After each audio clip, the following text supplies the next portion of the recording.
여당, 야당 주장을 떠나서요. 네. 빨리 이제 선고할 어떤 시기가 상당히 지났다고 보거든요. 한 2월 25일 날 이미 결심했지 않습니까?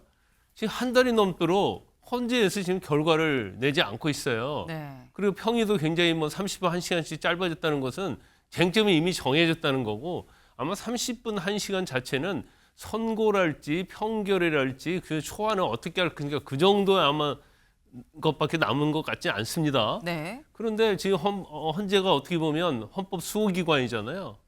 그런데 지금 이렇게 끌므로써 말미암아 오히려 이제 헌법을 파괴하는 그런 직무유기적 행동을 하고 있다고 저는 보거든요. 4월 18일이 만약에 지나게 되면 그러면은 헌법재판관 수가 6명으로 줄게 되고 그러면 평결을 할 수가 없는 상황이 되는 거거든요. 그때 가면은 확실하게 더더욱이나 한덕수 권한대행이 재판관을 마은혁 후보자를 임명을 해야 되는 그런 상황인 거죠. 근데 마은혁 후보자 임명 같은 경우는 뭐 그런 상황을 떠나서 이미 헌법재판소에서 결정이 난 부분도 있고 위헌이다라고 하는 불임명에 대한 판단이 나왔기 때문에 그건 당연히 임명을 해야 되는 것이고, 그리고 사실 지금 4월 18일까지 시간이 굉장히 짧다고만 볼 수는 없어요.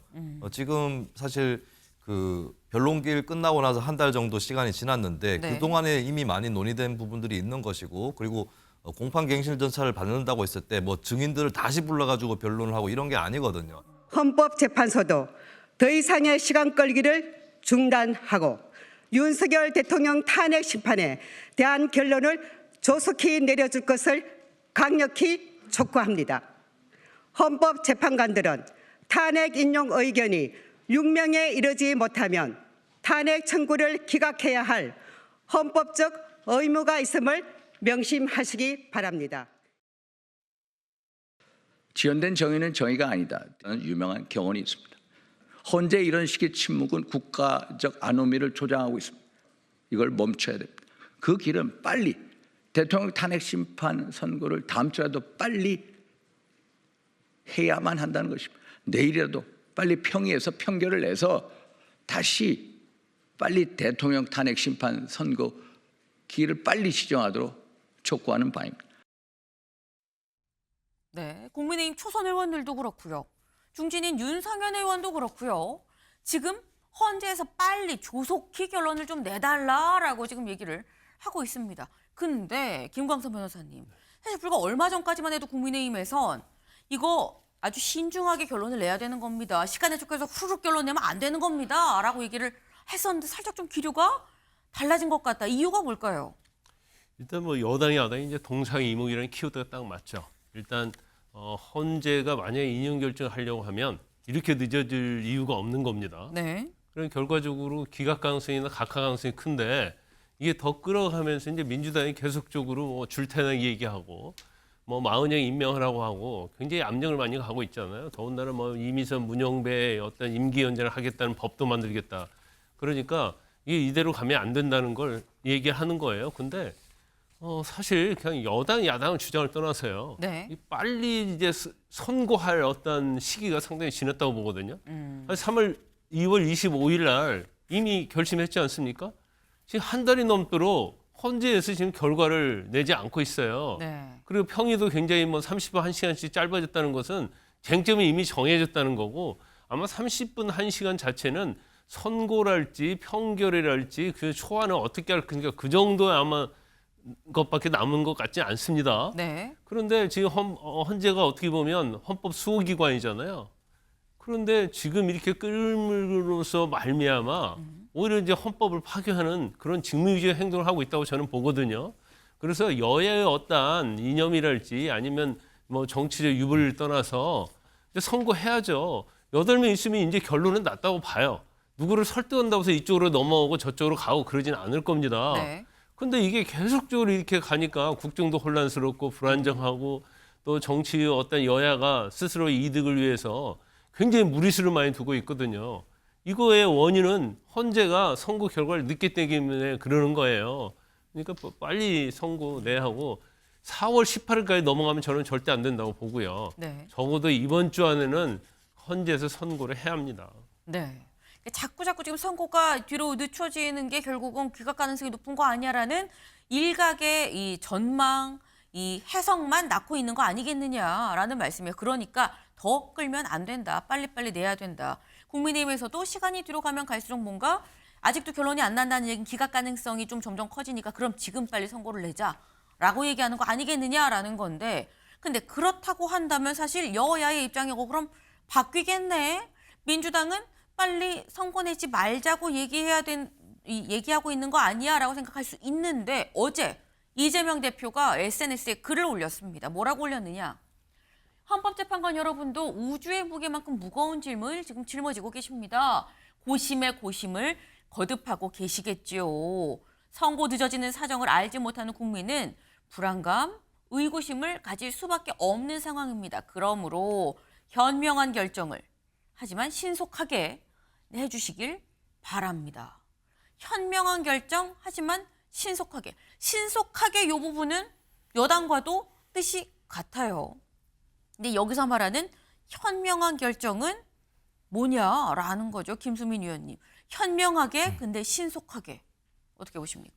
네, 일단 민주당은 크게 두 가지 시나리오를 다 염두에 두고 있을 거예요. 하나는 원래 예상했던 대로 네. 이것은 인용될 수밖에 없다. 특히 뭐 8대0 예상 이런 것들이 아예 없어진 것은 아닐 거다라고 보는 게 있고, 근데 두 번째는 최근에 민주당이 좀 강공 드라이브를 하고 불안해하는 모습을 보이고 있는데 이것은 한편으로는 5대3으로 기각된다라고 하는 그 가능성에 대해서도 불안감이라든지 이런 것들을 갖고 있는 것이겠죠. 네. 근데 첫 번째 경우는 인용될 만한 구도이기 때문에 더 이상 더 늦출 필요가 있느냐, 그대로 선고를 해달라라고 하는 네. 이런 쪽으로 결론이 이어질 수 있는 거고, 네. 두 번째 경우라면 근데 5대3이 맞다고 했을 때 그러면 왜 선고를 하지 않고 지금까지 길어지고 있느냐라고 한다면은 이제 5대3의 교착 상태에서 5명 쪽에서 그래도 지금 사실 9명이 아닌 8명 체제에서 5대3이라고 했을 때 네. 한 명이 더 임명이 된다고 하면 6대3이 될 수도 있는 거잖아요. 그런 점들을 들어서, 그러니까 이거는 5대3을 생각하는 사람들의 상상입니다만, 뭐 제 생각이라는 것이 아니라 그 상상에 따르면 이제 5명이 3명 중에 좀 1명, 2명 이상은 좀 마음을 바꿔주십시오라고 할 수 있는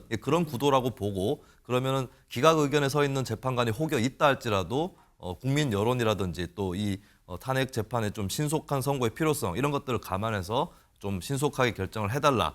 이렇게 또 생각을 하는 거겠죠. 그러니까 어느 경우든 간에 네. 좀 현명하게 신속하게 결정해달라고 하는 것이고, 그리고 지금 민주당에서 강공 드라이브를 하면서 헌법재판관에 대한 탄핵 얘기도 나왔거든요. 네. 이런 것들을 좀 대표 입장에서 수습하는 측면도 있을 거예요. 너무 지나친 강공 이런 거, 헌법재판관에 대한 압박 이런 것보다는 지금까지 고생을 많이 하셨고 그렇기 때문에 많이 이해하는데 이제는 더 늦어지면 안 되는 거 아니냐, 이 정도의 메시지를 내는 것 같습니다. 네. 지금 민주당 안에서도 두 가지 생각이 다 갖고 있는 거 아니겠느냐. 일단 인용이 그래도 되지 않겠어? 라는 생각도 있는 거고 또 한편으로는 만약에 지금 이 돌고 있는 자꾸 늦어지니까 나오는 5대3 교착설 이게 맞다고 한다면 그렇다면 5대3 교착설이라고는 그렇지 않도록 현명하게 하지만 좀 빨리 신속하게 그리고 한편에서 나오는 헌법재판관 무슨 탄핵 얘기에 대해선 지금 이 이재명 대표의 이 얘기를 보면 굉장히 조심스럽습니다.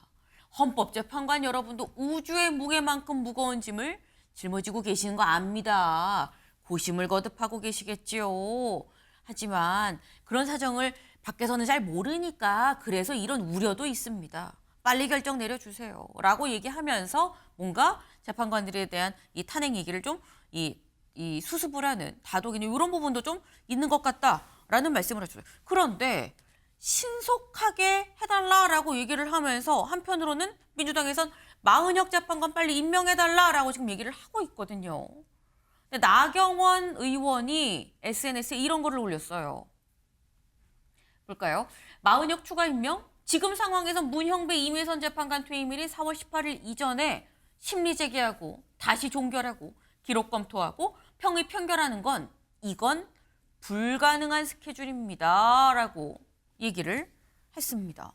김광사 변호사님. 사실 나경원 의원도 판사 출신인데 마은혁 재판관 임명하라 하는데 그 임명하면 18일 이전에 나오겠어? 라는 얘기를 지금 하고 있거든요. 근데 이제 불가능한 건 아니죠. 네. 왜냐하면 변론 제기하고 그다음에 공판 절차 갱신하고 이제 그런 상황에서 그냥 또 결심을 해가지고 네. 선고를 하면 이제 헌재에서 이걸 그냥 마구잡이로 막 스피드로 가버리면 불가능한 건 아니에요. 하지만 우리가 중요한 것은 이제 공정한 절차 아닙니까? 네. 공정한 절차고 그다음에 마은혁 후보자가 재판으로 임명된 다음에 단지 변론 절차 갱신만 참여를 한 다음에 평결해서 자기의 투표권만 행사한다? 그건 말이 되지 않는 거죠. 그러면 헌재 결정에 누가 승복을 할 수 있겠습니까? 그래서 그냥 뭐 계속 스피드하게 나간다고 하면 할 수는 있겠지만 그게 아니고 일반적인 형사소송법, 민사소송법을 준용하면서 간다고 한다면 불가능한 건 맞아요. 근데 그렇지만 지금 민주당 입장에서는 제가 볼 때 이제 투트랙 전략인 것 같습니다. 네. 일단 이재명 대표는 마치 여유 있고 뭔가 굉장히 자비스러운 사람처럼 현명한 결정을 해주면서 신속하게 해달라 이런 얘기를 하고 있고 그다음에 뭐 더민초랄지 초선 의원들할지 박찬대랄지 이런 사람들은 막 계속적으로 압박하고 있지 않습니까? 뭐 헌재도 뭐 헌재 재판관도 탄핵하겠다느니 뭐 줄탄핵하겠다 이러고 있잖아요. 그러니까 사실 민주당의 입장은 줄탄핵이든 뭐든 수단과 방법을 가리지 않고 이 판을 한번 인용으로 어떻게 하겠다는 거예요. 근데 저는 개인적으로 볼 때 지금 5대3 뭐 그런 얘기 나오잖아요. 네. 아무리 헌재에서 보완을 한다 하더라도 사실을 내부적인 것은 밖으로 안 나올 수가 없어요. 혼자 하는 것도 아니고 2명 이상 하면 네. 반드시 나오게 돼 있거든요. 그래서 5대3일 가능성이 크다고 여야도 보고 있는 겁니다. 그러니까 민주당에서는 이 판을 뒤집으려고 하는 거고 그다음에 여당 입장에서는 그냥 이대로 빨리 선고를 해라는 입장이에요. 그런데 네. 결과적으로 헌재에서는 8명이잖아요. 평의하고 평결 존중해야죠. 그런 절차대로 가는 게 맞죠. 네. 그냥 단순히 한 뭐 5명 정도가 어떻게 보면 인용의 어떤 성향을 갖고 있다 하더라도 이런 식으로 끌고 가서 기각이랄지 인용 결정에 영향을 미치려고는 그런 시도가 만약 있다고 한다면 그건 정말 잘못된 거죠. 이 정도는 평의 평결 할 수 있는데 왜 시간을 끄는 거예요? 더구나 4월 18일 날까지 끌어서 그 이후로 간다고 한다면 이건 제가 볼 때는 국가적으로 엄청나게 위기 혼란일 뿐만 아니라 헌재 자체가 자신의 어떤 존재랄지 권유를 포기한 행동이다 저는 그렇게 봅니다. 네. 이게 만약에 시간을 끌다 4월 18일 이후로 가면 이거는 감당할 수 없는 상황이 될 거다라고 말씀을 하셨어요. 다음 기사를 좀 볼까요? 네. 중앙일보. 윤성고 초읽기 장기화 4월 18일 지나면 사실상 헌재 마비. 그러니까 지금 4월 18일이 지나면 헌재가 사실상 마비되는 거 아니야라는 지금 말씀을 하신 건데 민주당에서 김수민 의원님 아까 2가지 가능성을 다 보고 있는 것 같다라고 말씀을 하셨어요. 근데 사실 이렇게 좀 다급한 상황 18일이 어떻게 보면 코앞이라고도 볼 수 있습니다. 그렇다고 하면 민주당은 둘 중에 하나를 택해야 되는 거 아니냐. 2개를 다 갖고 갈 수 없는 건데 신속하지만 인용 가능성이 좀 있지만 그러니까 이 기각 가능성이 좀 있지만 신속하게 판단을 좀 내려달라고 촉구를 하든지 아니면 아예 4월 18일 이후로 하지만 이 다른 재판관들 이 마은혁 재판관 확실하게 임명을 해서 안전한 기각으로 가든지 둘 중에 하나의 노선을 확실하게 택해야 되는 상황 아니냐라는 얘기가 나올 수 있어요. 글쎄요. 근데 일단 4월 18일이 만약에 지나게 되면 그러면은 헌법재판관 수가 6명으로 줄게 되고 그러면 평결을 할 수가 없는 상황이 되는 거거든요. 그때 가면은 확실하게 더더욱이나 한덕수 권한대행이 재판관을 마은혁 후보자를 임명을 해야 되는 그런 상황인 거죠. 근데 마은혁 후보자 임명 같은 경우는 뭐 그런 상황을 떠나서 이미 헌법재판소에서 결정이 난 부분도 있고 위헌이다라고 하는 불임명에 대한 판단이 나왔기 때문에 그건 당연히 임명을 해야 되는 것이고 그리고 사실 지금 4월 18일까지 시간이 굉장히 짧다고만 볼 수는 없어요. 지금 사실 그 변론기일 끝나고 나서 한 달 정도 시간이 지났는데 그동안에 이미 많이 논의된 부분들이 있는 것이고 그리고 공판갱실 절차를 받는다고 했을 때 뭐 증인들을 다시 불러가지고 변론을 하고 이런 게 아니거든요. 그때 나왔던 속기록이라든지 동영상 이런 것들로 충분히 가름을 할 수 있는 게 형사소송법을 준용하더라도 가능한 것이기 때문에 그러면 그 들어온다 해도 이제 그 사람 한 명 때문에 4월 18일 전에 판단을 못 하게 된다라고 보기는 어려울 것 같습니다. 왜냐하면 다른 사람들이 논의를 하고 각자 판단한 것이 있기 때문에. 근데 만약에 다른 사람들의 어떤 의견이라든지 이런 것들이 너무 모아지지 않았다라고 한다면 그러면은 이제 그건 어쩔 수 없게 되는 거겠지만 그게 아니라면 마은혁 후보자 한 명이 더 들어간다고 해서 그리고 공판갱실 절차가 된다고 해서 18일 전에 못 끝내는 것은 아니다. 저는 그렇게 보기 때문에 18일에 어떤 퇴임이 되든 안 되든 그 전이든 후든 간에 일단은 그 남아있는 후보자 임명 이런 것들은 좀 서두르라고 얘기할 수밖에 없는 게 아닌가 싶습니다. 네.